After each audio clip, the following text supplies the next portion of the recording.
Saudi Arabia has, every now and then, come under scrutiny for many of its reforms under the banner of Vision 2030.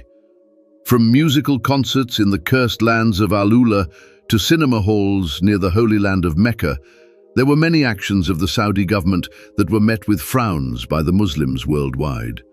But now it appears even they were not that big of an issue, because now the Saudi government has crossed yet another red line, and this time it appears that condemnation and backlash will have no effect on Saudi Arabia's actions. Saudi Arabia will be hosting the 2034 FIFA World Cup, which is well known, but what is not known is that the government is easing its cultural and religious norms to welcome the LGBTQ+ community. A cruise line is bringing an Arabian Nights trip to the shores of Jeddah in 2027, marketed specifically to LGBTQ travelers. Yes, a special cruise will be dedicated to providing comfort and luxury to members belonging to only the LGBTQ community. Vakaya, a US LGBTQ travel firm, announced an Arabian Nights cruise that will depart from Jeddah, Saudi Arabia, and arrive in Ain Sokhna, Egypt, in the spring of 2027. The cruise's marketing claims that guests will make and live history. Saudi officials say all visitors are welcome, and their tourism FAQ now states it in plain words. As part of Saudi Arabia's larger initiative to look welcoming to a diverse range of foreign tourists in advance of the World Cup, the cruise is probably also going to be advertised as LGBTQ friendly. So, is this initiative just tourism, just modernization, or is something bigger being quietly signed off on here? First, let's clarify. Muslims do not oppose tourism, sports, modernization, entertainment, or global engagement. None of that is haram by default.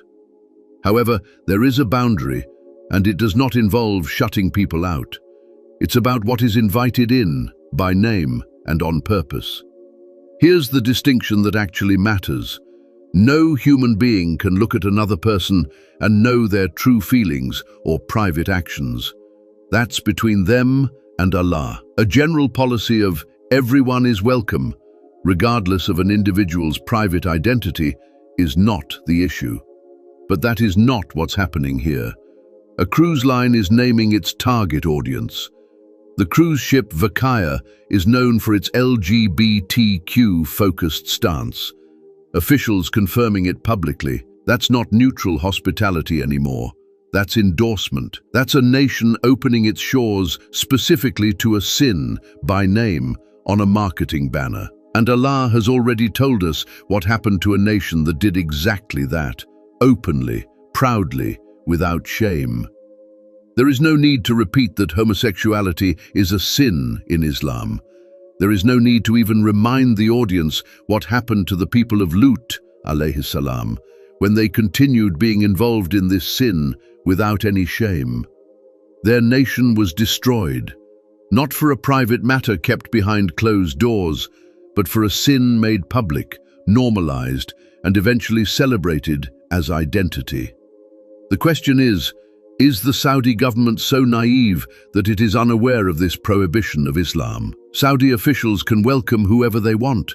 A man or woman cannot be recognized as being homosexual by mere appearance, but by specifically allowing a ship that has openly declared which audience it caters to, which is not something to be carefree about. Therefore, no, this was never about whether LGBTQ individuals are welcomed as human beings.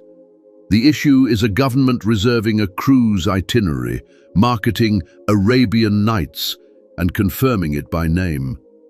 No World Cup bid, no tourism revenue, and no headline about modernization changes what Allah has already made clear. The rules of Islam don't bend for a stadium, a cruise ship, or a global spotlight. The question isn't whether the world is watching Saudi Arabia in 2034. The question is whether the Ummah is still watching what Allah warned us about long before any of this made headlines. May Allah guide the Muslim Ummah.